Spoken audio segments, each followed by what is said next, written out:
குடிக்க என் தேவன் நாம மகிமைப்படும்படிக்குன்னு சொல்லிட்டு அப்படி என்ன பண்ணணும்? குடிக்கணும். அல்லேலூயா.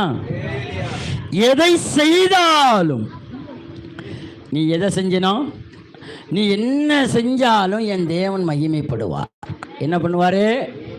என் தேவன் மகிமைப்படுவார். ஒரு அல்லேலூயா சொல்லுங்க. என் தேவன். அப்போ நீ சின்ன குழம்பு வச்சா கூட உன் குழம்புல தேவன் மகிமைப்படணும்.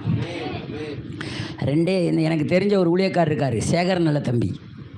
அவர் செத்து போயிட்டார். இப்போ அந்த ஐயா 2 மிளகாத்தை எடுத்து என்ன பண்ணுவார், மிளகா வத்தல் எடுத்துகிட்டு, தம்பி வந்துட்டீங்களா, இருங்க உட்காருங்க பாரு, டப்புன்னு அரிஞ்சு போடுவார். அவர்கிட்ட ஒன்றுமே இருக்காது, சும்மா தான் போடுவார். ரசம் பார்த்திங்கன்னா தேனாக இருக்கும், சாப்பாடு பார்த்திங்கன்னா தேனாக இருக்கும். ஏன்னா